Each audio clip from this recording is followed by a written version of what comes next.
Computer के बारे में क्या आपको ये फैक्ट्स पता है? नहीं तो चलिए जानते हैं। सबसे पहले कि आपको पता है कि पहला वायरस एक्चुअली कहाँ से आया था और क्यों आया था और उसकी कहानी क्या थी। इसकी स्टोरी बहुत ही इंटरेस्टिंग है। इसका नाम था क्रीपर और ये 1971 में पहली दफ़ा एमर्ज हुआ था और जो क्रिएटर थे उन्होंने की नेगेटिव इंटेंशन से इसको नहीं बनाया था।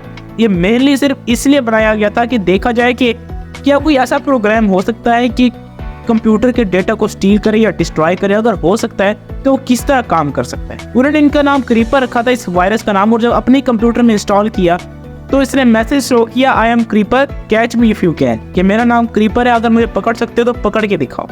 फिर आगे जब इसके बिहेवियर को एनालाइज किया गया तो क्रिएटर्स खुद भी हैरान रह गए कि इस वायरस ने अपने आप को इतनी दफ़ा रेप्लिकेट किया कि जो कंप्यूटर है वो डिस्क स्टोरेज उसकी ख़त्म हो गई।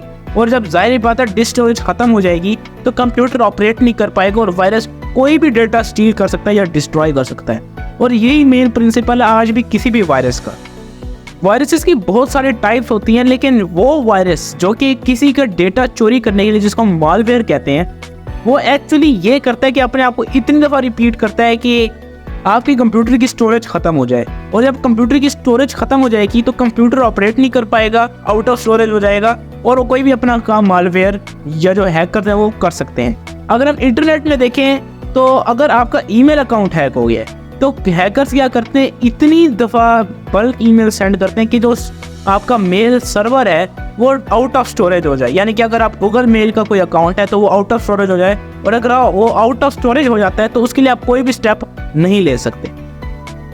सबसे पावरफुल कंप्यूटर्स होते हैं पूरी दुनिया में सुपर कंप्यूटर्स, लेकिन सुपर कंप्यूटर्स में भी सबसे ज़्यादा जो तेज़ कंप्यूटर है, फास्टेस्ट कंप्यूटर है, वो कौन सा है? उसका नाम है फुजाकू और ये जापान में है। अब मैं आपको इसकी डायरेक्ट नंबर्स भी बताता हूँ और आपको कंपेयर करके भी बताता हूँ कि एक नॉर्मल कंप्यूटर और इसमें कितना ज़्यादा डिफरेंस है।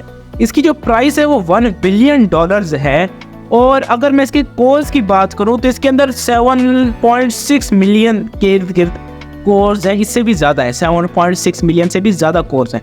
अगर मैं एक आम से कंप्यूटर की बात करूँ तो आज तक मैक्सिमम पर्सनल कंप्यूटर में जो सबसे ज़्यादा कोर वाला जो प्रोसेसर यूज़ होता है उसके अंदर भी 64 कोर्स होते हैं मैक्सिमम, और वो थ्रेड रिपर है उसका नाम।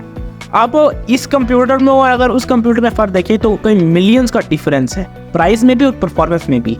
अगर हम इसकी AI कैपेबिलिटीज़ देखें, यानी कि इसकी AI कैपेबिलिटीज़ भी हर कंप्यूटर की होती है कि ये कितने AI प्रोग्राम्स रन कर सकता है। अब क्योंकि AI हर चीज़ का हिस्सा बन रही है फ्यूचर में, तो कंप्यूटर मैन्युफैक्चरर्स को यह ख्याल आया कि भाई ऐसा भी एक प्रोसेसिंग सिस्टम होना चाहिए जो कि खास AI टास्क को हैंडल करे। इसकी AI परफॉर्मेंस है 440,000 टेराफ्लॉप्स। अब ये टेराफ्लॉप्स है, ये एक्चुअली एक मेजरमेंट का यूनिट है। अगर मैं आपको सबसे हाईएस्ट जो AI कंप्यूटर्स हैं जो एप्पल की तरफ से आते हैं उसके बारे में बताऊं तो उनकी जो परफॉर्मेंस होती है वो मैक्सिमम 16 टेराफ्लॉप्स तक जाती है, लेकिन अगर इसकी बात करें तो ये 440,000 टेराफ्लॉप्स तक जा सकता है। तो ये है इसकी कैपेबिलिटीज़। अब एक बात मैं भी सोचता था, आप भी सोचेंगे भाई अगर एक एंटीवायरस इंस्टॉल कर ले तो सारे वायरसेस को क्यों नहीं ख़त्म कर देता, हमें क्यों बार बार अपडेट करना पड़ता है। और हर जगह जहाँ भी सेफ्टी मेजर्स देखो तो उसके अंदर लिखा होता है keep updating your antivirus system. अब इसके अंदर क्या लॉजिक है? इसके अंदर लॉजिक ये है कि हर रोज़ तकरीबन 30 करोड़ नए वायरसेस डिस्कवर होते हैं।